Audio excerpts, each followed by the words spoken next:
Shooter जो है ये किस बला का नाम है, ये किसी मेडिकल स्टोर से मिलते हैं, ये किसी फैक्ट्री में तैयार किए जाते हैं। तो मुझे पता चला कि इनकी तो बाकायदा सीवीज होती हैं और अच्छा। इनकी सीवी ये होती है कि इन्होंने कितने कत्ल किए हुए हैं, कितने हमले किए हुए हैं, इन पे कितनी एफआईआर्स हैं, और फिर ये गिरोह उनको हायर करते हैं और कत्लो गारत करवाते हैं। और मैं ये शॉर्टली एक बात आपको बता दूं, मैं जितने नाम लूं, तीफी भट्ट ले ले, गोगी भट्ट ले ले, अमीर बलाज ले ले, टीपू ट्रका वाला ले ले, बिला ट्रका वाला ले ले,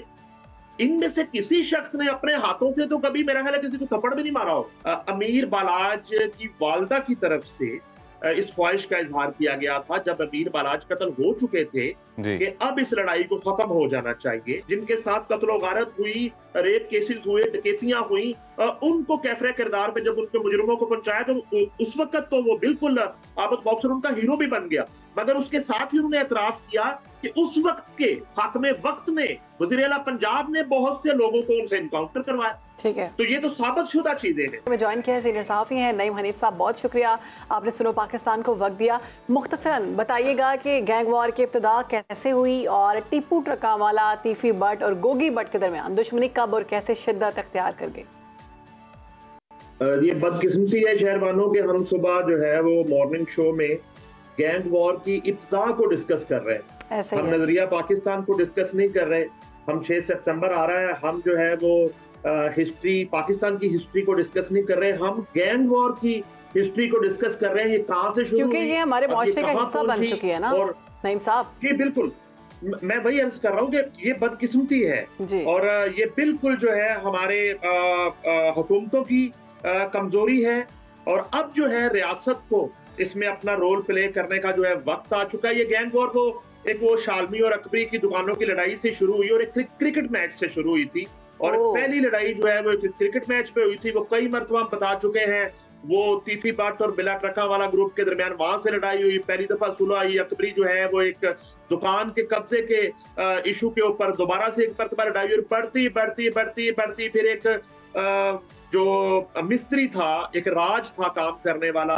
जो टीपू ट्रका वाले के डेरा पे वो कंस्ट्रक्शन का काम करता था, वो अपने बेटे को हेल्पर के तौर पे साथ लाता था, हनीफा को। हनीफा और बाबा 2 भाई थे, 2 उसके बेटे थे। उनको जो है वो बिला ट्रका वाले ने गार्ड अपना रख लिया। उसी गार्ड ने जो है वो लेटर ऑन जो है वो बिला ट्रका वाले को मर्डर किया, और जहां से ये चिंगारी भड़कती हुई फिर ये 3 नस्लें जो है बिला ट्रका वाला खानदान की इस वक्त वो कब्रिस्तान लाहौर में बन चुका है। और अब भी ये सिलसिला थमने को नहीं है, और अब भी जो है वो एक भरपूर कोशिश की गई थी कुछ धड़ों की तरफ से कुछ अरसा कबल के दोनों खानदानों के दरमियान जो है वो सुलह हो जाए, मगर वो एक ऑडियो लीक हुई, दोबारा से वो आग भड़की, और उसके बाद जो है वो एहसन शाह जो है उससे कबल वो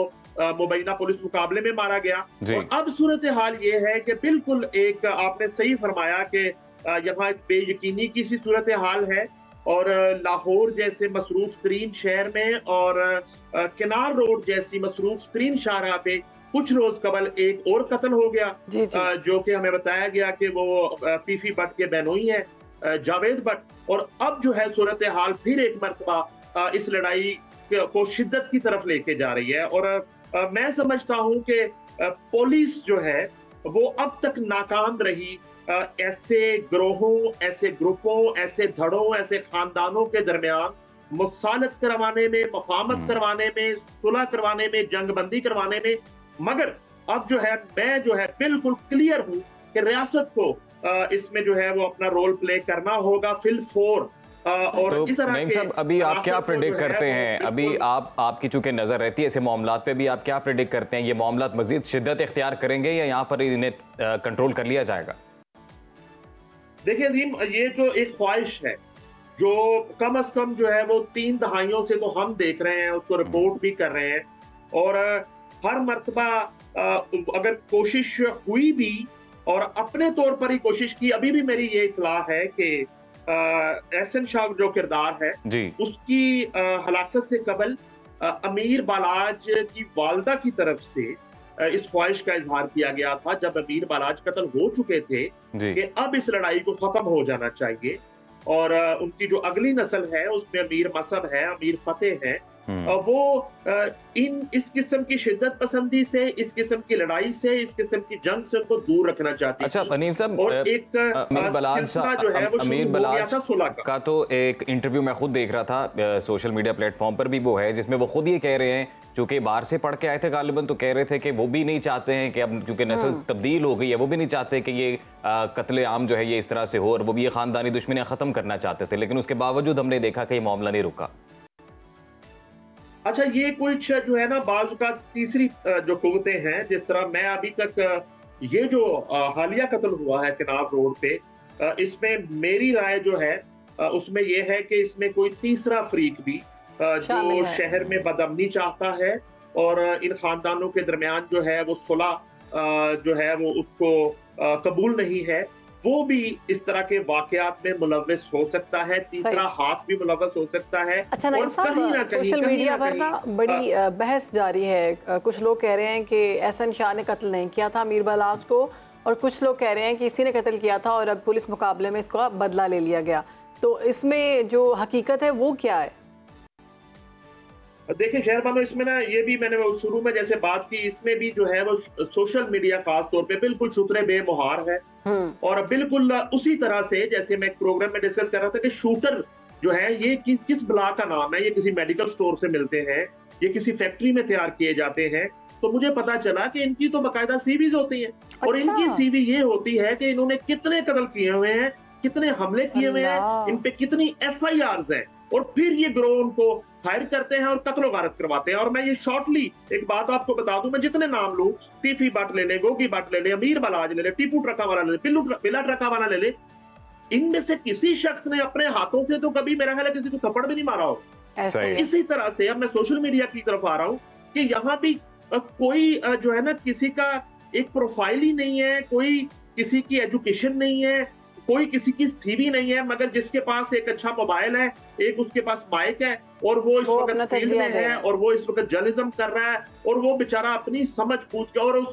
उसको खबर ही नहीं है गैंग वॉर क्या है, ये दुश्मनियां क्या है, क्राइम क्या है, स्ट्रीट क्राइम क्या है, चूंकि उसने ना कहीं से तरबियत हासिल की है, ना उसकी एजुकेशन है, ना अच्छा नईम साहब, अब ये जो नाम है बिल्ला ट्रका वाला, टीपू ट्रका वाला, गोगी भट्ट, तीफी भट्ट, ये वो नाम है। अब मैं खुद चूंकि मेरी पैदाइश इस शहर की है, तो बचपन से तो ये वो नाम है जो मैं भी सुनता आ रहा हूँ, तो शायद ही कोई शख्स लाहौर का है जो वाकिफ नहीं है। ये बताइएगा कि असल मसला क्या है, बोन ऑफ कंटेंशन इन दोनों खानदानों के बीच में क्या है? सिर्फ जात और अना का मामला है, कोई जमीन जायदाद का मसला है अभी तक चल रहा है, और क्या इन ग्रुपों को सियासी पुष्पनाई भी हासिल है? मैंने जी बिल्कुल जी, सियासी पुष्पनाई हासिल है, और मैं बारहा अपने इंटरव्यूज में जिक्र कर चुका हूं कि आप थोड़ा सा अगर पीछे जाएं तो एक इनकाउंटर स्पेशलिस्ट आबिद बॉक्सर का इंटरव्यू आया था दुबई से, जब वो मफरूर थे, और हमारे एक बड़े senior actor person Mubashar Lucman ने उनका इंटरव्यू किया, तो उन्होंने इस बात का एतराफ किया कि जहां बहुत से मुआशरे के नासूर जो थे, क्रिमिनल जो लोग थे, उनको उन्होंने इनकाउंटर किया, उन इनकाउंटर्स में वो कौम का हीरो भी वो बने होंगे, उन नवाज़ीन का जिनके साथ कत्लो गारत हुई, रेप केसेस हुए, डकैतियां हुई, उनको कैफरे किरदार में जब उनके मुजरिमों को पहुंचाया, तो उस वक्त तो वो बिल्कुल आबिद बॉक्सर उनका हीरो भी बन गया, मगर उसके साथ ही उन्होंने एतराफ किया कि उस वक्त के हाकिम वक्त ने, वज़ीर आला पंजाब ने बहुत से लोगों को उनसे इनकाउंटर करवाया। ठीक है, तो ये तो साबित शुदा चीजें हैं, ये साबित शुदा चीजें हैं। अब ये जो दड़े हैं, तीफी भट्ट ग्रुप भी जो है वो एक पार्टी को सपोर्ट करते हैं, उनके इलेक्शन में खर्चा करते हैं, सब कुछ करते हैं, इस तरह। नईम साहब, ये ऐसे लगता है जैसे स्टोरीज सुनते हुए ऐसा लग रहा है जैसे बॉलीवुड की मैं कोई ना गैंगस्टर मूवी देख रही हूँ, कि वो आया, उसने उसको मरवा दिया, उसको मरवा दिया। इसमें मेन किरदार जो है वो हमारे गवर्नमेंट का होना चाहिए, हमारे सियासतदानों का होना चाहिए कि ऐसे लोगों को या तो उनकी सुलह करवाई जाए या फिर इन मामलात को ख़त्म करवाया जाए, क्योंकि हमारी जो यंग जनरेशन है, आप क्या समझते हैं कि उनको भी जो आजकल के गाने आ रहे हैं उनमें ये दिखाया जाता है गन पकड़ो और अगर कोई बात करता है तो उसको मार दो, और वो अपने आप को ग्लोरीफाई किया जा रहा है और वो अपने आप को हीरो समझ रहे हैं। बाइक्स पर वो लेट कर व्हीलिंग कर रहे हैं, गाड़ियाँ अगर चला रहे हैं तो किसी को कुछ नहीं समझ रहे। तो ऐसे जो वाक़यात हैं वो नौजवानों पर कितना असर डालते हैं? बहुत बुरा असर डालते हैं। ये जो नहर पे वाकया हुआ है वो स्कूल में छुट्टी का टाइम था और जावेद भट्ट और उनकी अहलिया भी अपने बच्चों को जो है वो स्कूल से लेने जा रही थी और वो मसरूफ तरीन शारा है, वहां पे बच्चों की स्कूल की वैन्स गुजर रही हैं और इस वक्त वो छुट्टी का टाइम है और वहां पे तो कत्ल हो जाता है रोड के ऊपर। और वो जो लोग देख रहे हैं, वो जो बच्चे देख रहे हैं और फिर सोशल मीडिया भरा हुआ है। मैं यहाँ पे एक बात ऐड करना चाहता हूँ शहरबानो, जैसे अजीम साहब ने जिक्र किया कि उनका ताल्लुक लाहौर से है, तो लाहौर का कल्चर मैं आपको थोड़ा बताता हूँ कि आप किसी भी शादी ब्याह में जाते हैं फैमिली के साथ, तो अचानक से एक शख्स की एंट्री होती है और उसके साथ 25-30 जो है ना लोग गन्ने उठाए, सब उसको बहुत बड़ा अच्छी निगाह से देखते हैं। वो आया गनमैन के साथ।